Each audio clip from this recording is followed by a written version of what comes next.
আর অল্প কয়দিন পরেই আপনার আমার সামনে জিলহজ মাস চলে আসবে। এ কারণে আজকের জুমার খুতবায় বক্তব্যের বিষয় নির্ধারণ করা হয়েছে হজের গুরুত্ব ও ফজিলত। আলোচনার শেষ পর্যায়ে আপনাদের সামনে জিলহজ মাসের প্রথম 10 দিনের ফজিলত কি, মর্যাদা কি, এ সম্পর্কে কয়েকটি কথা থাকবে ইনশাআল্লাহ। সম্মানিত জুমা সালাতের মুসল্লিবৃন্দ, যেহেতু আজকে বিষয় নির্ধারণ করা হলো হজের গুরুত্ব ও ফজিলত, আমি আপনাদের সামনে প্রথমে হজের গুরুত্ব এবং ফজিলত এ সম্পর্কে কোরআন ও হাদিস থেকে কিছু গুরুত্বপূর্ণ কথা বলবো এবং আলোচনার শেষ পর্যায়ে জিলহজ মাসের প্রথম 10 দিনের ফজিলত সম্পর্কে একটা হাদিসের অনুবাদ করার চেষ্টা করব ইনশাআল্লাহ। উপস্থিত সম্মানিত জুমা সালাতের মুসল্লিবৃন্দ, আমি আপনাদের বিনীতভাবে অনুরোধ করব আপনারা মনোযোগ সহকারে, যেহেতু জুমার খুতবা, মনোযোগ আপনাদের কম বেশি সবারই আছে, এরপরও আমি আমার গতিনীতি অনুযায়ী আপনাদের আবারও অনুরোধ জানাচ্ছি, আপনারা মনোযোগ সহকারে আলোচনা শোনার চেষ্টা করবেন। অযথা আরেকজনের সাথে কথা বলে নিজের নেকিকে বিসর্জন দেওয়ার চেষ্টা করিয়েন না। চুপচাপ মনোযোগ সহকারে খতিব সাহেব কি বলেন এটা শুনতে মানতে আপনি বাধ্য।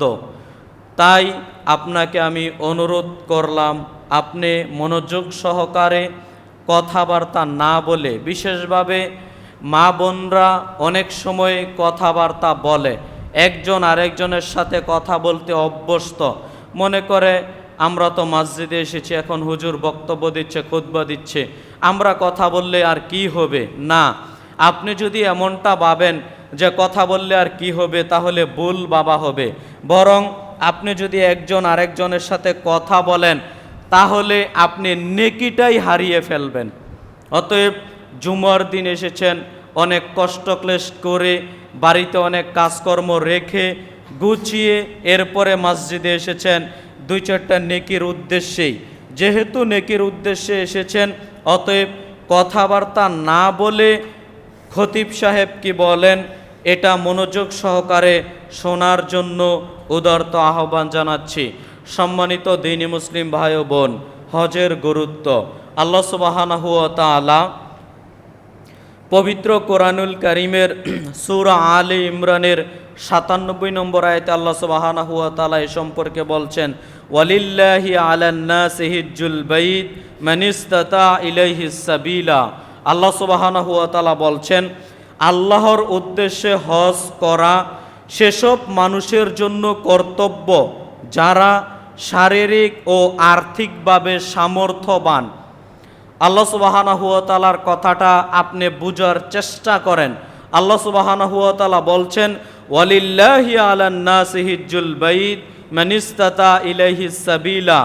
ওইসব মানুষের জন্য জরুরি, ওইসব মানুষের জন্য গুরুত্বপূর্ণ কাজ, ওইসব মানুষের জন্য দায়িত্ব, কর্তব্য, ফরজ হয়ে যায় যারা শারীরিকভাবে এবং আর্থিকভাবে বাইতুল্লাহ জিয়ারত করতে পারে। মোট কথায় আপনাকে আমি আয়াতের সারমর্মস্বরূপ যেটা বুঝাতে চাইব সেটা হচ্ছে, আপনার ওই পরিমাণ অর্থ আছে, হালাল অর্থ, হারাম নয়, ওই পরিমাণ অর্থ সম্পদ আছে যেই পরিমাণ অর্থ সম্পদ ব্যয় করে আপনি বাইতুল্লাহ জিয়ারত করে আবার বাড়িতে ফিরে আসতে পারবেন। এতে আপনি ঋণগ্রস্ত হবেন না, এতে আপনার পরিবার অনাহারেও থাকবে না। এরকম যদি আপনার অর্থ সম্পদ থাকে, তাহলে আপনার উপর হজ ফরজ হয়ে যাবে। এখানে একটা ভুল বিষয় আমি বুঝি, সেটা একটু টাচ দেই। সেটা হলো এই যে, অনেক সময় মনে করি যে নিজে লক্ষ লক্ষ কোটি কোটি টাকার মালিক, কিন্তু আমি তো লক্ষ লক্ষ কোটি টাকার মালিক, কিন্তু আমার মা বাপ তারা তো হজ করেনি, আমিও হজ করিনি, এখন আমি কাকে আগে হজ করাবো, দ্বিধাদ্বন্দ্বে পড়ে যায়। যার কারণে, যার ফলশ্রুতিতে নিজে হজ করতে যায় না, কি করে, মা বাপ তাদেরকে আগে হজ করতে পাঠায়। হ্যাঁ, মা বাপ আপনি তাদেরকে হজ করতে পাঠাতে পারেন, আপনার টাকা পয়সা বেশি আছে, কোনো সমস্যা নেই।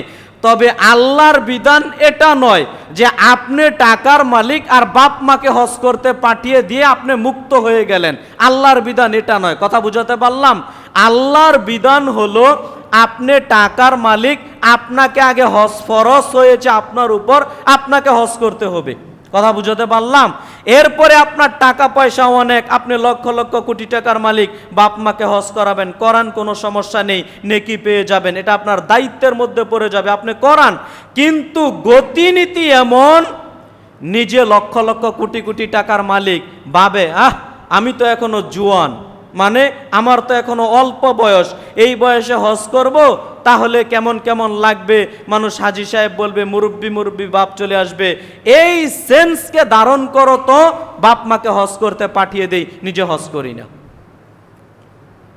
অথচ আপনার উপর হজ ফরজ, আপনি গুনাহগার হচ্ছেন, আপনার উপর হজ ফরজ, আপনি গুনাহগার হচ্ছেন। আপনার উপর সালাত যেরকম ফরজ, আপনার সালাত আপনার বাপ মা আদায় করে দিলে কি হবে? কথা বলেন, হবে? ওইটা যেরকম হবে না, আপনার উপর হজ ফরজ মানে আপনাকেই আদায় করতে হবে, আপনার বাপ মা আদায় করলে আপনার ফরজ আদায় হবে না। অতএব প্রিয় ভাইয়েরা আমার, সম্মানিত মুরব্বিয়ানে কেরাম, বক্তব্য যথাযথভাবে বুঝার চেষ্টা করবেন। আমি আপনাদের মূলত যেটা বুঝাতে চাইলাম, আল্লাহ সুবহানাহু ওয়া তাআলার কথা, যেই ব্যক্তি নেশাব পরিমাণ সম্পদের মালিক হয়ে যাবে, বাইতুল্লাহ জিয়ারত করে আসতে পারবে, এরকম অর্থ সম্পদের মালিক হয়ে যাবে, তার উপর হজ ফরজ হয়ে যাবে। যে কোনো মূল্যে যত দ্রুত সম্ভব তাকে হজ সম্পাদন করতে হবে, এমনটিই আল্লাহ সুবহানাহু ওয়া তাআলা কোরআনুল কারীমে বললেন। সম্মানিত দ্বীনি মুসলিম ভাই বোন, ওই মেয়েকে বিবাহ দিয়ে, ছেলেকে বিবাহ দিয়ে যখন মুরব্বি একটা বাপ চলে আসবে, তখন আপনি হজ করবেন, এরকম বিধান আল্লাহর নয়।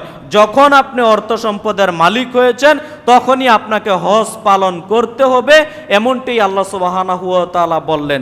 সম্মানিত দ্বীনি মুসলিম ভাই বোন, এরপরে হজের ফজিলত সম্পর্কে, গুরুত্ব সম্পর্কে বুখারী মুসলিমের একটা হাদিস, যেটা সচরাচর সবাই এই হাদিস সম্পর্কে অবগত।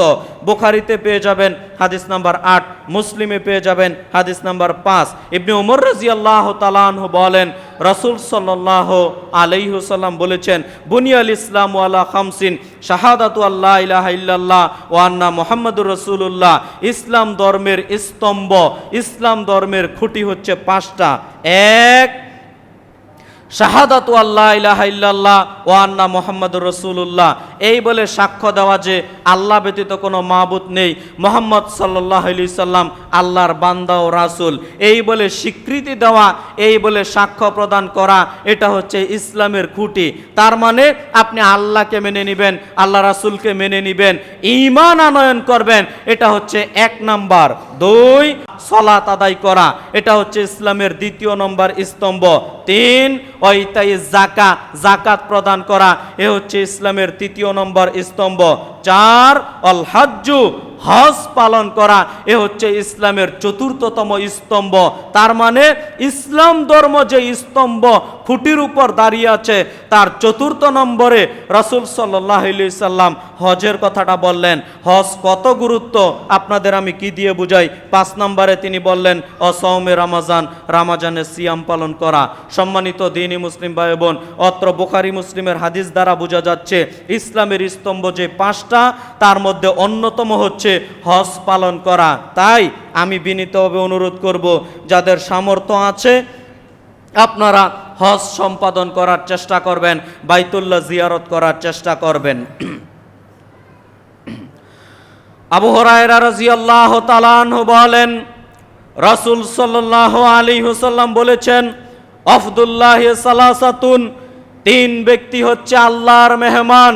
নবী সাল্লাল্লাহু আলাইহি ওয়াসাল্লাম বলছেন, আফদুল্লাহি সালাসাতুন, 3 ধরনের মানুষ হচ্ছে আল্লাহর মেহমান। 1, আল গাজী, যেই ব্যক্তি গাজী, যুদ্ধের ময়দানে চলে গেছে যুদ্ধ করার জন্য, ওই ব্যক্তি হচ্ছে আল্লাহর মেহমান। 2, অল হাজ্জু, যারা হজ পালন করতে গেছে তারা হচ্ছে আল্লাহর মেহমান। সম্মানিত দ্বীনি মুসলিম ভাই বোন, তিন অল উমরাতান ওয়াল মুতামির, যারা উমরা পালন করে তারা হচ্ছে আল্লাহর মেহমান। অত্র হাদিসকে পেশ করে আপনাকে আমি হজের গুরুত্ব বুঝাতে চাচ্ছিলাম। দেখেন, মেহমান সম্মানিত, মেহমানকে কদর করা আপনি আমি বুঝি। আপনার আমার বাড়িতে মেহমান আসলে চেষ্টা করি সাধ্য অনুযায়ী তাদেরকে আপ্যায়ন করার জন্য, তারা যেন কষ্ট না পায়। তো নবী সাল্লাল্লাহু আলাইহি সাল্লাম বলছেন, শুনে রাখো, পৃথিবীতে এরকম তিন ধরনের মানুষ আছে যারা হচ্ছে আল্লাহর মেহমান। ভাবতে পারেন কথাটা, আল্লাহর মেহমান হচ্ছে এই তিন ধরনের লোক। এই কথা বলার পরে রাসূল সাল্লাল্লাহু আলাইহি সাল্লাম এক নম্বরে বললেন গাজী, যেই ব্যক্তি যুদ্ধের ময়দানে চলে গেছে যুদ্ধ করার জন্য, ওই ব্যক্তি হচ্ছে আল্লাহর মেহমান। দুই নম্বরে তিনি বললেন হজ পালনকারী, যারা হজ পালন করতে গেছে তারা হচ্ছে আল্লাহর মেহমান। তিন নম্বরে বললেন ওমরা পালনকারী, যারা ওমরা পালন করতে গেছে তারাও হচ্ছে আল্লাহর মেহমান। সম্মানিত দ্বীনি মুসলিম ভাই বোন, হজ ওমরার কত মর্যাদা, হজ ওমরার কত ফজিলত। যে হাদিসটা বললাম, হাদিসটি নাসাইতে পেয়ে যাবেন, মিশকাতুল মাসাবিহের মধ্যে পেয়ে যাবেন, হাদিস নাম্বার 2537। অত্র হাদিসের আলোকে বুঝতে পারি যারা হজ পালন করে, যারা ওমরা পালন করে তারা আল্লাহর মেহমান। কত সম্মানিত একটা বিষয়। সম্মানিত দ্বীনি মুসলিম ভাই বোন, হজ উমরার ব্যাপারে আপনার সামনে আমি আরো কয়েকটা হাদিস বলি, একটু মনোযোগ দেওয়ার চেষ্টা করেন। আব্দুল্লাহ ইবনে মাসউদ রাদিয়াল্লাহু তাআলা আনহু বলেন, রাসূল সাল্লাল্লাহু আলাইহি সাল্লাম বলেছেন, তাবেউ, পৃথিবীর মানুষ তোমরা, তাবেউ বাইনাল হজ্জ ওয়াল উমরাতান, পৃথিবীর মানুষ তোমরা হজ পালন করো, পৃথিবীর মানুষ তোমরা উমরা পালন করো। নবী সাল্লাল্লাহু আলাইহি সাল্লাম বলছেন, পৃথিবীর মানুষ তোমরা হজ পালন করো, তোমরা উমরা পালন করো। কেননা যারা হজ পালন করে, কেননা যারা উমরা পালন করে তাদের থেকে আল্লাহ সুবহানাহু ওয়া তাআলা দুইটা জিনিস তুলে নেন। তাদের থেকে আল্লাহ সুবহানাহু ওয়া তাআলা দুইটা জিনিস তুলে নেন, তাদেরকে এই দুইটা জিনিস আল্লাহ আর দেন না। এক, দারিদ্রতা নামক জিনিসটা তাদের কাছ থেকে আল্লাহ তুলে নেন, সুবহানাল্লাহ। তাদের মধ্যে আর কোনোদিন দারিদ্রতা থাকবে না। দুই, গুনাহ জিনিসটা, পাপ জিনিসটা তাদের কাছ থেকে আল্লাহ ধুয়ে মুছে একেবারে পরিষ্কার করে দেন, সুবহানাল্লাহ। সম্মানিত দ্বীনি মুসলিম ভাই বোন, আপনাদের আমি কি দিয়ে বুঝাতে পারি? রাসূল সাল্লাল্লাহু আলাইহি সাল্লাম এর পরের বাক্যে উদাহরণ দিয়ে বলছেন, শুনে রাখো, আল্লাহ সুবহানাহু ওয়া তাআলা ওই মানুষগুলোর মধ্য থেকে, ওই মানুষগুলোর কাছ থেকে পাপগুলো, গুনাহগুলো এমনভাবে তুলে নেন, লোহা সোনার উপর থেকে ময়লা যেমনভাবে তুলে নেন, ওই কামার হাপড়ের মধ্য দিয়ে সোনার উপর থেকে যেইভাবে আপনার ময়লাগুলো দূরীভূত করে দেয়, আপনার একটা দাঁ, আপনার একটা বডি, আপনার একটা কুড়াল, এইগুলো জং পড়ে থাকলে কামার যেরকম হাপুড়ি দিয়ে বাড়িয়ে বাড়িয়ে আপনার আগুনের মধ্যে তাপ দিয়ে দিয়ে যেমনভাবে ময়লাগুলো দূরীভূত করে দেয়, নবী সাল্লাল্লাহু আলাইহি সাল্লাম উদাহরণ পেশ করে বলছেন, যারা হজ পালন করে, যারা উমরা পালন করে তাদের কাছ থেকে আল্লাহ সুবহানাহু ওয়া তাআলা গুনাহগুলো, পাপগুলো এমনভাবে ঝেড়ে একেবারে ফেলে দেন, সুবহানাল্লাহ। তাদের কাছে কখনো পাপ জিনিসটা থাকে না, গুনাহ জিনিসটা থাকে না। নবী সাল্লাল্লাহু আলাইহি সাল্লাম হাদিসের শেষ বাক্যে বলছেন, ওয়ালাইসা লিল জান্নাতিল মাবরুর সাওয়াবুন ইলাল জান্নাহ। শুনে রাখো, একটা কবুল হজের প্রতিদান, একটা কবুল হজের প্রতিদান জান্নাত ছাড়া আর কোনো কিছুই হতে পারে না, সুবহানাল্লাহ। যে হাদিসটা বললাম, হাদিসটা নাসাইতে পেয়ে যাবেন, তিরমিজিতে পেয়ে যাবেন, মিশকাতুল মাসাবিহের মধ্যে পেয়ে যাবেন, মিশকাতুল মাসাবি হাদিস নাম্বার 2524। সম্মানিত দ্বীনি মুসলিম ভাই বোন, অত্র হাদিসের আলোকে আমরা আপনাদেরকে কয়েকটা জিনিস বুঝাতে চাই। নবী সাল্লাল্লাহু আলাইহি সাল্লাম বলছেন, তাবেউ বাইনাল হজ্জ ওয়াল উমরাতা, পৃথিবীর মানুষ তোমরা হজ পালন করো, পৃথিবীর মানুষ তোমরা উমরা পালন করো। হজ পালন করলে, উমরা পালন করলে কি হবে? আল্লাহ দুইটা জিনিস তোমাদের কাছ থেকে তুলে নিবেন। এক, দারিদ্রতা নামক জিনিসটা আল্লাহ তুলে দিবেন। যেই ব্যক্তি হজ করে ওই ব্যক্তি আর কোনোদিন দারিদ্রতার মধ্যে থাকবে না। আপনি কি চোখে কোনোদিন দেখেছেন যে হজ পালন করেছে এরপরে ওই মানুষটা ভিক্ষা করে খেয়েছে? দেখেছেন? দেখবেন না নবী সাল্লাল্লাহু আলাইহি সাল্লাম গ্যারান্টি দিয়ে বলেছেন, না, অসম্ভব হতে পারে না। যারা হজ পালন করে, যারা উমরা পালন করে, তারা কোনোদিন দারিদ্র হবে না। তাদের কাছ থেকে দারিদ্রতা নামক জিনিসটা আল্লাহ তুলে নিবেন। দুই, তাদের কাছ থেকে গুনাহগুলো আল্লাহ জেরে নিবেন, তাদের কাছে আর গুনাহ থাকে না। নবী সাল্লাল্লাহু আলাইহি সাল্লাম এর পরের বাক্যে বললেন, শেষ বাক্যে নবী সাল্লাল্লাহু আলাইহি সাল্লাম বললেন, ওয়ালাইসা লিল জান্নাতে ওয়ালাইসা লিল হাজ্জাতিল মাবরুর, এবং একটা কবুলকৃত হজ, আপনি যে হজটা করেছেন, এই হজটা যদি আল্লাহ কবুল করে নেন, আপনি যে হজটা করেছেন এই হজটা যদি আল্লাহ কবুল করে নেন, তাহলে এই হজের প্রতিদান জান্নাত ছাড়া আর কোনো কিছুই হতে পারে না। সুবহানাল্লাহ। এই হজের একটা বদলা আছে, হজের একটা প্রতিদান আছে, এই প্রতিদানটা হচ্ছে জান্নাত। জান্নাত ছাড়া আর কোনো কিছুই হতে পারে না। সম্মানিত দ্বীনি মুসলিম ভাই বোন, আপনাদের আমি কি দিয়ে বুঝাতে পারি? কবুলকৃত হজের প্রতিদান জান্নাত ছাড়া আর কোনো কিছু হতে পারে না। অতএব আপনাদের যাদের সামর্থ্য আছে, হজ পালন চেষ্টা করবেন, ওমরা পালনের চেষ্টা করবেন। হজ পালন করতে সামর্থ্যবান নেশাব পরিমাণ সম্পদের মালিক হওয়া যায়, কিন্তু ওমরা পালন আপনি চাইলে সহজে করতে পারেন। আপনি যদি হজ ওমরা শুধুমাত্র ওমরা পালন করতে চলে যান, মাত্র 1.5-2 লক্ষ টাকা, বর্তমান বাজারে হয়তো 1.5 লক্ষ টাকা হলেই আপনি ওমরা পালন করতে পারবেন। যাদের সামর্থ্য আছে, হজ করতে পারেন না কিন্তু উমরা তো করতে পারেন, 1.5-2 লক্ষ টাকা জমিয়ে আপনি উমরা পালনের চেষ্টা করবেন, তাহলে আল্লাহ সুবহানাহু ওয়া তাআলার এই বিশাল নিয়ামত, এই বিশাল গুরুত্বপূর্ণ জিনিসগুলো আপনি আদায় করতে পারবেন এবং এই ফজিলতগুলো আপনি পেয়ে যাবেন।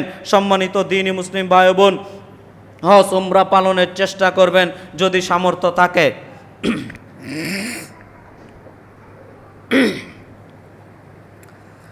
আবু হুরায়রা রাদিয়াল্লাহু তাআলা আনহু বলেন, আপনি দেখেন, আবু হুরায়রা রাদিয়াল্লাহু তাআলা আনহু বলেন, রাসূল সাল্লাল্লাহু আলাইহি সাল্লাম বলেছেন, আমি বলতে শুনেছি। আবু হুরায়রা রাদিয়াল্লাহু তাআলা আনহু বলেন, আমি রাসূল সাল্লাল্লাহু আলাইহি সাল্লামের কাছ থেকে বলতে শুনেছি, নবী সাল্লাল্লাহু আলাইহি সাল্লাম বলছেন, যেই ব্যক্তি আল্লাহর উদ্দেশ্যে হজ করলো, মান হাজ্জালিল্লাহ, যেই ব্যক্তি আল্লাহর উদ্দেশ্যে হজ পালন করলো, ফালাম ইয়ারফুস ওয়ালাম ইয়াফসুক, নবী সাল্লাল্লাহু আলাইহি সাল্লাম বলছেন, যেই ব্যক্তি আল্লাহর উদ্দেশ্যে হজ পালন করলো, বাক্যগুলো বুঝেন। নবী সাল্লাল্লাহু আলাইহি সাল্লামের প্রথম বাক্য, যেই ব্যক্তি আল্লাহর উদ্দেশ্যে হজ পালন করলো, তার মানে উদ্দেশ্য রাখতে হবে একমাত্র আল্লাহর সন্তুষ্ট অর্জন। অন্য কোনো উদ্দেশ্য, মানুষ কি বলবে, মানুষ হাজী সাহেব বলবে না বলবে, ওইটার দ্বার দাঁড়বেন না। শুধুমাত্র আল্লাহর সন্তুষ্ট অর্জনের লক্ষ্যে আপনি হজ পালন করবেন, তাহলে কি হবে? ফালাম ইয়ারফুস ওয়ালাম ইয়াফসুক। এবং আপনি যদি অশালীন কথাবার্তা এড়িয়ে চলেন এবং গুনাহ থেকে এড়িয়ে চলেন, কয়েকটা বাক্য ভালো করে বুঝেন। নবী সাল্লাল্লাহু আলাইহি সাল্লাম বলছেন, যেই ব্যক্তি আল্লাহর সন্তুষ্ট অর্জনের জন্য হজ পালন করলো এবং হজ করতে গিয়ে ফালাম ইয়ারফুস ওয়ালাম ইয়াফসুক, অশালীন কথাবার্তা বলল না। হয়তোবা হজ পালন করতে গিয়ে আপনার মুখ দিয়ে অশালীন বাক্য আসতে পারে, যে কোনো সময় আপনি গালিগালাজ করতে পারেন। হয়তোবা আপনি যে মুআল্লিমের কাছ ধরে হাত ধরে গেছেন হজ পালন করতে, যেই রকম কথা বলে নিয়েছে, হয়তো ওই রকম সার্ভিস দিচ্ছে না, আপনি অশালীন বাক্য বলতে পারেন। আপনি অশালীন বাক্য এড়িয়ে চলবেন, অশালীন বাক্য বলবেন না। দুই, গুনাহ থেকে এড়িয়ে চলবেন, বিরত থাকবেন, কোনো গুনাহের কাজ করবেন না। তাহলে কি হবে? নবী সাল্লাল্লাহু আলাইহি সাল্লাম বলছেন, ওয়ালাম ইয়াফসুক, আপনি যদি গুনাহ থেকে বেরিয়ে আসতে পারেন, রজাকা ইয়াউমিন ওয়ালাদাত উম্মুহু, আপনি হজ পালন করে বাড়িতে ফিরবেন ওই দিনের মতো। নবী সাল্লাল্লাহু আলাইহি সাল্লাম বলছেন, যেই দিন তার মা তাকে প্রসব করেছে, আপনি ওই দিনের মতো নিষ্পাপ হয়ে বাড়িতে প্রত্যাবর্তন করবেন। সুবহানাল্লাহ। এই বাক্য আপনাদের আমি কি দিয়ে বুঝাই? বুখারী মুসলিমের হাদিস মিশকাতুল মাসাবিয়ের মধ্যে পেয়ে যাবেন, হাদিস নাম্বার 2507। সম্মানিত দ্বীনি মুসলিম ভাই বোন, অত্র হাদিসের দিকে লক্ষ্য করেন। আপনাকে আমি আবারও বলি, হয়তোবা জীবনে হজ উমরা পালন করতে যাবেন, কয়েকটা বিষয় লক্ষ্য রাখেন অত্র হাদিসকে সামনে রেখে। এক, আল্লাহর সন্তুষ্ট অর্জনের জন্য যেতে হবে, কাউকে দেখানোর জন্য নয়। শুধুমাত্র আল্লাহ তুমি সন্তুষ্ট, তোমাকে খুশি করতে চাই, তোমাকে রাজি করতে চাই, এজন্য তোমার সন্তুষ্ট অর্জনের লক্ষ্যে আমি হজ পালন করতে গেলাম। 2, অশালীন বাক্য বলতে পারবেন না, অশ্লীল কথাবার্তা বলতে পারবেন না হজ পালন করতে গিয়ে। 3, আপনি গুনাহের কাজে লিপ্ত হতে পারবেন না। যদি এই 3টা কাজ করতে পারেন তাহলে নবী সাল্লাল্লাহু আলাইহি সাল্লাম বলছেন আপনি হজ পালন করে এমনভাবে বাড়িতে ফিরে আসবেন যেমনভাবে আপনি নিষ্পাপ মাসুম। যেই দিন আপনার মা আপনাকে প্রসব করেছে, যেই দিন আপনার মা আপনাকে প্রসব করেছে, মাসুম নিষ্পাপ, কোনো গুনাহ নেই, কোনো পাপ নেই, ওই দিনের মতো হয়ে আপনি বাড়িতে ফিরে আসবেন। সুবহানাল্লাহ। সম্মানিত দ্বীনি মুসলিম ভাই বোন, আপনাদের আমি এই ফজিলত, এই মর্যাদা কি দিয়ে বুঝাই? আসুন আমরা হজ পালনের ক্ষেত্রে এসব নীতিমালাগুলো লক্ষ্য করার চেষ্টা করি। আবু হুরায়রা রাদিয়াল্লাহু তাআলা আনহু বলেন, রাসূল সাল্লাল্লাহু আলাইহি ওয়াসাল্লাম বলেছেন, আইয়ুল আমালি আফজাল, তোমরা কি বলতে পারো সর্বশ্রেষ্ঠ আমল কি? নবী সাল্লাল্লাহু আলাইহি ওয়াসাল্লাম বলছেন, আইয়ুল আমালি আফজাল, পৃথিবীর মানুষ তোমরা কি বলতে পারো সর্বশ্রেষ্ঠ আমল কি? পৃথিবীর মধ্যে অনেক আমল আছে, অনেক ইবাদত বান্দিগি আছে, তোমাদের কি জানা আছে কোন আমলটা শ্রেষ্ঠ? তখন সাহাবীগণ বললেন, ক্বালু আল্লাহু রাসূলু আলাম, আল্লাহ এবং আল্লাহ রাসূলই ভালো জানেন কোন আমলটা শ্রেষ্ঠ, আমাদের জানা নেই। তখন নবী সাল্লাল্লাহু আলাইহি সাল্লাম বললেন, শোনো, 1 নাম্বার সর্বশ্রেষ্ঠ আমল ঈমানু বিল্লাহি ওয়া রাসূলিহি, এই বলে সাক্ষ্য প্রদান করা, আল্লাহকে মেনে নেওয়া, রাসূলকে মেনে নেওয়া, এটা হচ্ছে সর্বশ্রেষ্ঠ আমল। আল্লাহকে মেনে নেওয়া, আল্লাহকে মেনে নেওয়া মানে শিরক করতে পারবেন না, যত ধরনের শিরক আছে শিরক থেকে বিরত থাকবেন, এ হলো আল্লাহকে মেনে নেওয়া। রাসূলকে মেনে নেওয়া, এ হচ্ছে সর্বশ্রেষ্ঠ ইবাদত, সর্বশ্রেষ্ঠ আমল। রাসূলকে মেনে নেওয়া মানে বিদআত করতে পারবেন না, আল্লাহকে মেনে নিতে হবে, রাসূলকে মেনে নিতে হবে। আল্লাহকে মেনে নেওয়া, রাসূলকে মেনে নেওয়া, এ হচ্ছে সর্বশ্রেষ্ঠ আমল। 2, আল জিহাদু ফি সাবিলিল্লাহ, আল্লাহর রাস্তায় জিহাদ করা হচ্ছে সর্বশ্রেষ্ঠ আমল। আল জিহাদু ফি সাবিলিল্লাহ, আল্লাহর রাস্তায় জিহাদ করা, এ হচ্ছে সর্বশ্রেষ্ঠ আমল। আল্লাহর রাস্তায় জিহাদ করার প্রতিদান আপনাদের আমি কি দিয়ে বুঝাই? আল্লাহর রাস্তায় জিহাদ করার প্রতিদান আপনাদের আমি কি দিয়ে বুঝাতে পারি? নবী সাল্লাল্লাহু আলাইহি সাল্লাম বলছেন, যেই ব্যক্তি আল্লাহর রাস্তায় যুদ্ধ করে, যেই ব্যক্তি আল্লাহর রাস্তায় জিহাদ করে, যুদ্ধ করতে গিয়ে তার শরীর থেকে রক্ত ফোঁটা মাটিতে পড়ার পূর্বেই আল্লাহ তার সমস্ত পাপগুলোকে মাফ করে দেন। সুবহানাল্লাহ। যারা যুদ্ধ করতে যায়, যারা জিহাদ করে আল্লাহর দ্বীনকে উঁচু করার জন্য, যারা জিহাদ করার জন্য যায় আল্লাহর দ্বীনকে উঁচু করার জন্য, তাদের মর্যাদা বলতে গিয়ে নবী সাল্লাল্লাহু আলাইহি সাল্লাম বলছেন, তাদের রক্ত ফোঁটা মাটিতে পড়ার পূর্বেই আল্লাহ তার কবরের আযাব মাফ করে দেন। সুবহানাল্লাহ। এই ফজিলত, এই মর্যাদা আপনাদের আমি কি দিয়ে বুঝাই? জিহাদের মর্যাদা অনেক, জিহাদের ফজিলত অনেক, জিহাদের মর্যাদা অনেক, জিহাদের ফজিলত অনেক, এর মর্যাদা, এর ফজিলত অত্যাধিক। ইসলামের মধ্যে যতগুলো পাওয়ারফুল ইবাদত তার মধ্যে অন্যতম হচ্ছে আল্লাহর রাস্তায় জিহাদ করা। 3, আল হজ্জুল মাবরুর, যেই ব্যক্তি হজ পালন করলো তার হজটা যদি কবুল হয়ে থাকে, এইটা হলো ইসলামের মধ্যে সর্বশ্রেষ্ঠ একটা ইবাদত। সুবহানাল্লাহ। যেটা আমার আলোচনার সাথে সম্পৃক্ত। সম্মানিত দ্বীনি মুসলিম ভাই বোন, অত্র হাদিসটা আপনার সামনে আমি পেয়ে গেলাম। অত্র হাদিসটা আপনারা যদি খোঁজেন পেয়ে যাবেন বুখারী মুসলিম মিশকাতের হাদিস নাম্বার 2506। সম্মানিত দ্বীনি মুসলিম ভাই বোন, অত্র হাদিসের আলোকে আমরা বুঝতে পারি ইসলামের মধ্যে শ্রেষ্ঠতম পাওয়ারফুল যতগুলো ইবাদত আছে তার মধ্যে একটা উল্লেখযোগ্য আমল হচ্ছে হজ পালন করা। হজ পালন করা ইসলামের মধ্যে একটা অন্যতম শ্রেষ্ঠ ইবাদত। তাই আসুন, যাদের সামর্থ্য আছে হজ পালনের চেষ্টা করি। আল্লাহ সুবহানাহু ওয়া তাআলা আপনাদের আমাদের তৌফিক দান করুক। আল্লাহুম্মা আমিন। ইবনে আব্বাস রাদিয়াল্লাহু তাআলা আনহু বলেন, একদা এক মহিলা নবী সাল্লাল্লাহু আলাইহি সাল্লামের নিকট আগমন করলেন। এক একটা শিশু বাচ্চাকে উপর করে ধরে নবী সাল্লাল্লাহু আলাইহি সাল্লামের নিকট আগমন করে বললেন, আল্লাহ রাসূল, এই শিশু ছোট বাচ্চাটার কি হজ আছে? তখন নবী সাল্লাল্লাহু আলাইহি সাল্লাম বললেন, কলা নাম, জি, এই ছোট শিশু বাচ্চাটারও হজ আছে। তবে শোনো, এই ছোট শিশু বাচ্চাটা হজ করতে পারে, হজে নিয়ে যেতে পারো, তবে এর যত নেকি হবে তার সমপরিমাণ নেকি আল্লাহ তোমাদের আমলনামায় দিয়ে দিবেন। সুবহানাল্লাহ। তার মানে মূল কথা হচ্ছে, ছোট বাচ্চাদের যদি আপনি হজ করাতে নিয়ে যান, নিয়ে যেতে পারেন, ওই ছোট বাচ্চার তো এখনো আমলনামা লেখা হয়নি, তার যত নেকি হবে ওই নেকিটা বাপ মার আমলনামায় আল্লাহ দিয়ে দিবেন। সুবহানাল্লাহ। এটা শুধু হজের বেলায় নয়, এখানে কথার মধ্যে কথা, তাই বলে দিচ্ছি, ছোট বাচ্চা যত নেকি অর্জন করবে তার সমপরিমাণ নেকি, তার নেকিটাই আল্লাহ তার পিতামাতার আমলনামায় দিয়ে দিবেন। সুবহানাল্লাহ।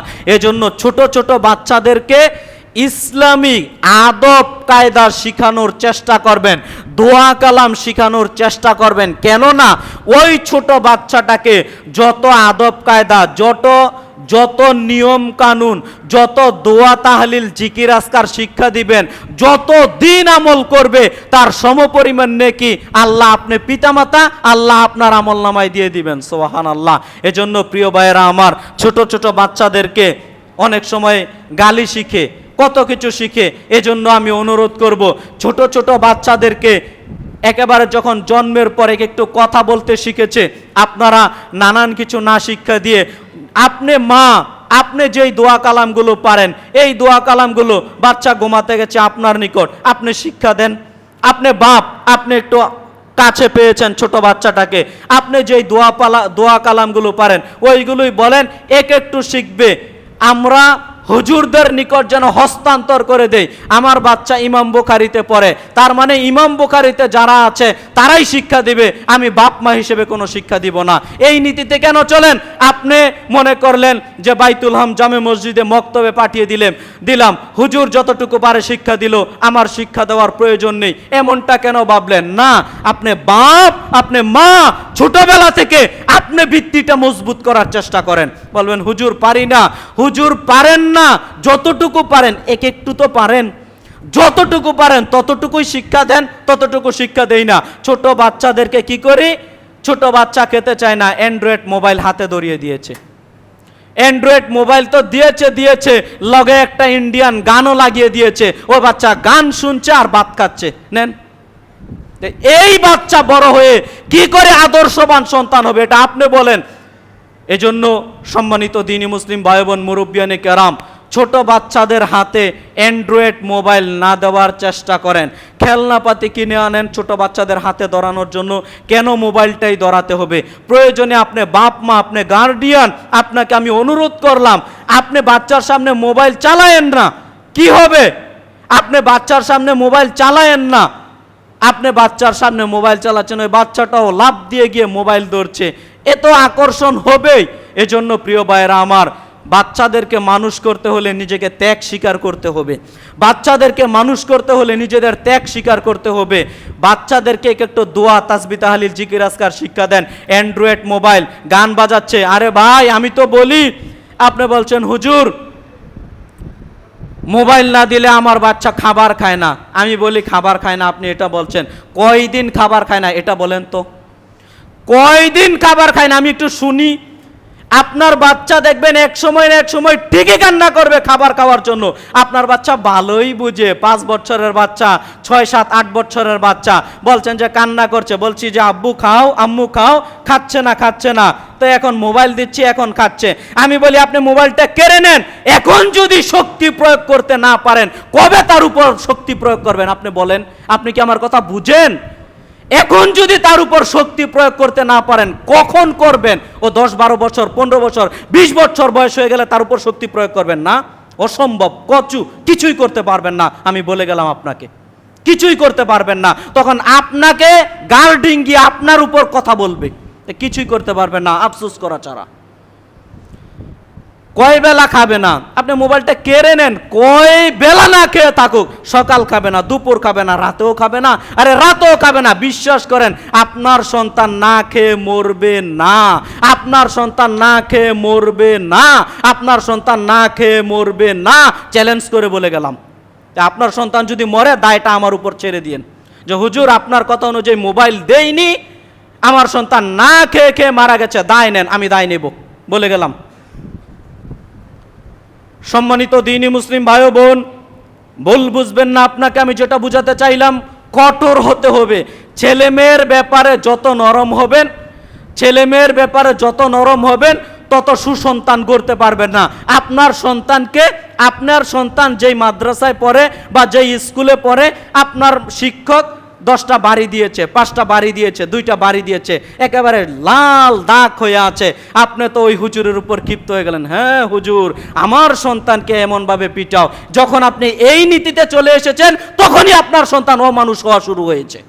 আমি বলে গেলাম, আপনি যখন এই নীতিতে চলে এসেছেন যে কেন আমার হুজুরকে, আমার সন্তানকে হুজুর মারবে, এই নীতিতে যখন চলে এসেছেন, তখনই আপনার সন্তান অমানুষ হওয়া শুরু হয়েছে। নীতির মধ্যে থাকতে পারতেন, আরে মেরেছে মেরেছে, আমার সন্তানকে হুজুর, শিক্ষক, ম্যাডাম, ছাত্র তারা মেরেছে মেরেছে, আপনি থাকেন না আপনার জায়গায় স্টিল, আপনি নীতির মধ্যে থাকেন। ওই পূর্বেকার মানুষ বলতো জানেন কি, যে এই যে ওস্তাদ সন্তানকে দিয়ে গেলাম, হাড় হাড্ডি রেখে গেলাম, আপনি হাড় হাড্ডি পৌঁছে দিবেন, ওই নীতিতে চলে যান, আপনার সন্তান মানুষ হবেই হবে ইনশাল্লাহ, বলে গেলাম আমি।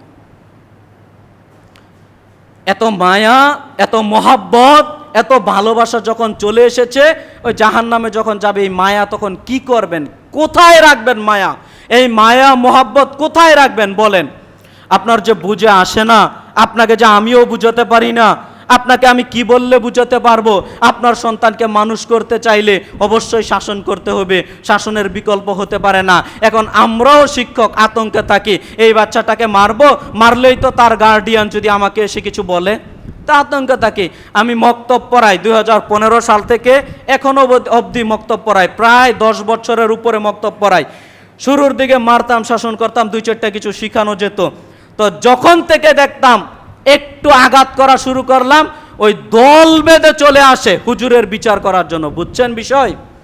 দল বেঁধে চলে আসে, পুরুষ কি আর নারী কি, তো কে মারতে চাইবে? আপনার সন্তান যা পারে তাই শিখুক। এজন্য যারা এখানে আছেন উপস্থিত, আমি আপনাদের করজোরে অনুরোধ করব, যারা আপনার সন্তানদেরকে শিক্ষা দেয়, একে একটু বলবেন, আমার কাছে পড়ে না, আরেকজনের কাছে পড়ে, আরেকজনের কাছে না, আরেকজনের কাছে, উস্তাদকে গিয়ে এই সার্টিফিকেট দিবেন, উস্তাদ আমার সন্তানকে মারলে ইনশাল্লাহ আমি বিচার নিয়ে আসবো না, দেখবেন আপনার সন্তান মানুষ হতে চলবে ইনশাল্লাহ। এই গতির উপর চলার চেষ্টা করবেন। যাক, কথার মধ্যে কথা, অনেক কথা বললাম। সম্মানিত দ্বীনি মুসলিম ভাই ও বোন, দেখেন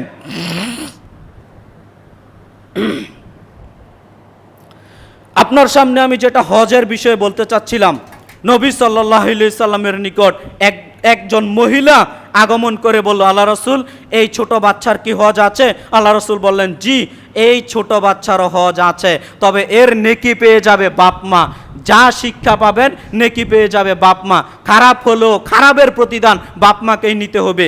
সম্মানিত দ্বীনি মুসলিম ভাই বোন, হজের বিষয়ে আরও অনেক কথা আছে। আমি বলেছিলাম জিলহজ মাসের প্রথম 10 দিনের ফজিলত সম্পর্কে 2-4টা কথা বলবো। আমি অতি সংক্ষিপ্তভাবে 2-1টা কথা বলে আমি খুতবাটা ইতি টানার চেষ্টা করছি। আমরা এখন যেই মাসে অবস্থান করছি এটা হচ্ছে জিলকত মাস, প্রায় শেষের দিকে, অল্প কয়েকদিন আছে। তো সামনে যেই মাসটা চলে আসছে এটা হচ্ছে জিলহজ মাস, মানে আরবিতে যেই 12টা মাস আছে, এই 12 মাসের সর্বশেষ মাসের নাম হলো জিলহজ মাস। এই জিলহজ মাসের প্রথম 10 দিনের ফজিলত, এই জিলহজ মাসের প্রথম 10 দিনের ফজিলত আল্লাহ সুবহানাহু ওয়া তাআলার নিকট অনেক অনেক অনেক বেশি। কত বেশি? কয়েকটা কথা বলি। আল্লাহ সুবহানাহু ওয়া তাআলা পবিত্র কোরআনুল কারীমের সূরা ফজরের 1 এবং 2 নম্বর আয়াতে কসম কেটে বলছেন, আল্লাহ সুবহানাহু ওয়া তাআলা বলছেন, ওয়াল ফজরি, কসম শপথ ফজরের। আল্লাহ সুবহানাহু ওয়া তাআলা ফজরের কসম কাটলেন। এরপরে আল্লাহ সুবহানাহু ওয়া তাআলা বলছেন, ওয়ালা ইয়ালিন আশর, কসম 10 রাতের। সাধারণভাবে একটা বিষয় বুঝেন, আমরা কিন্তু সচরাচর সব কথাতে কসম কাটি না, সব কথাতে কসম কাটি না। গুরুত্বপূর্ণ যেই কথাটা মনে হয় যে এই কথাটা গুরুত্বপূর্ণ, এরপরও বুঝাতে পারছি না, তখন আমরা কসম কেটে বলি, আল্লাহর কসম করে বলছি তুমি এটা বিশ্বাস করো, এইভাবে বলি না ভাই? আল্লাহর কসম আমরা তখনই কাটি। তো আল্লাহ সুবহানাহু ওয়া তাআলা যখন গুরুত্বপূর্ণ কথা বলেন তখন কসম কাটলেন। আল্লাহ সুবহানাহু ওয়া তাআলা কসম কাটলেন শপথ ফজরের, সকালের শপথ কাটলেন, কসম কাটলেন। ফজর সকালের গুরুত্ব অনেক বেশি। এরপরে কসম কাটলেন শপথ 10 রাতের। 10 রাত বলতে মুহাদ্দিস কেরাম, সকল মুহাদ্দিস কেরাম একমত হয়েছেন এই 10 রাত বলতে জিলহজ মাসের প্রথম 10 রাত বা দিনকে বোঝানো হয়েছে। কথাটা বুঝাতে পারলাম? তাহলে যেই 10 দিনের কসম কাটলেন আল্লাহ সুবহানাহু ওয়া তাআলা, তার কি গুরুত্ব কম না বেশি ভাই? অবশ্যই বেশি, অনেক অনেক অনেক বেশি। এই 10 দিনের ইবাদত আল্লাহ সুবহানাহু ওয়া তাআলার নিকট অনেক অনেক অনেক বেশি। এরপরে একটা হাদিস বলি এই 10 দিনের ফজিলত সম্পর্কে। হাদিসটা আপনারা পেয়ে যাবেন সহিহুল বুখারীতে, বুখারীর হাদিস, বুঝেন, সহিহুল বুখারীতে পেয়ে যাবেন হাদিস নাম্বার 969, 969 এবং মিশকাতুল মাসাবিহের মধ্যে পেয়ে যাবেন হাদিস নাম্বার 1460।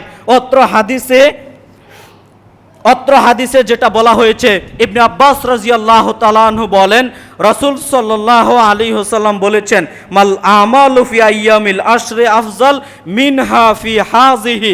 নবী সাল্লাল্লাহু আলাইহি ওয়াসাল্লাম বলছেন এই জিলহজ মাসের প্রথম 10 দিনের আমলের চেয়ে অন্য কোনো আমল আল্লাহর নিকট আর পছন্দনীয় নেই। সুবহানাল্লাহ। কথাটা কি বুঝাতে পারলাম?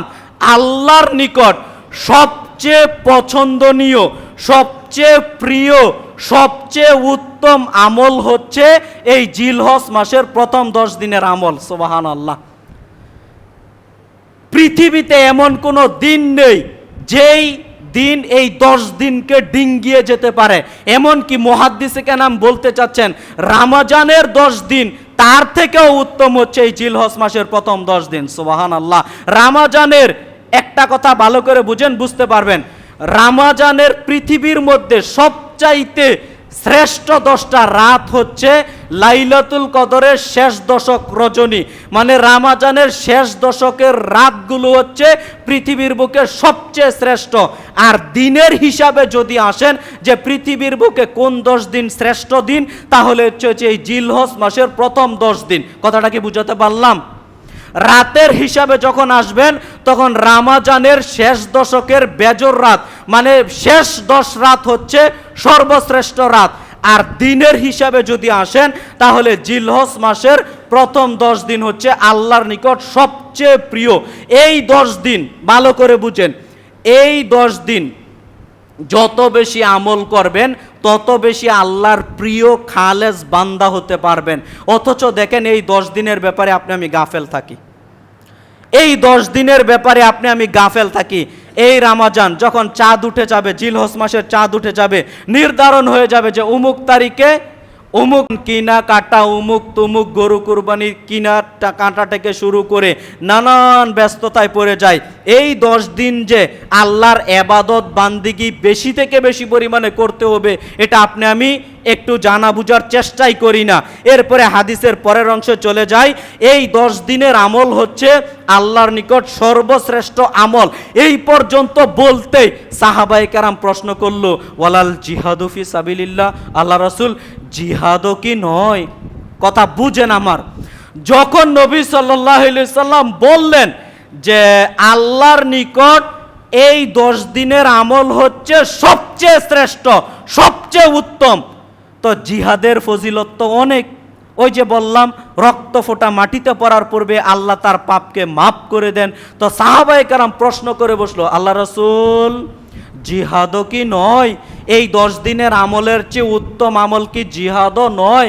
তখন নবী সাল্লাল্লাহু আলাইহি সাল্লাম বলছেন, না জিহাদও নয়, তবে ওই ব্যক্তির কথা ভিন্ন, ইল্লা রজুলুন, ওই ব্যক্তির কথা ভিন্ন, খারাজায়ু খাতিরু বিনফসিহি ওয়া মালিহি ফালাম ইয়ারজি বিশাইইন। নবী সাল্লাল্লাহু আলাইহি সাল্লাম বললেন, শোনো, ওই ব্যক্তির কথা ভিন্ন যেই ব্যক্তি যুদ্ধে চলে গেছে জিহাদ করার জন্য, জান আর মাল নিয়ে চলে গেছে জিহাদ করার জন্য, কিন্তু বাড়ি ফিরে আর আসতে পারেনি, ও শহীদ হয়ে গেছে, ওই ব্যক্তির কথা ভিন্ন। সুবহানাল্লাহ।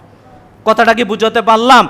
যেই ব্যক্তি যুদ্ধে জিহাদ করতে গিয়ে নিহত হয়ে গেছে, শাহাদাত বরণ হয়ে গেছে, শাহাদাত বরণ করেছে, ওই ব্যক্তির কথা ভিন্ন।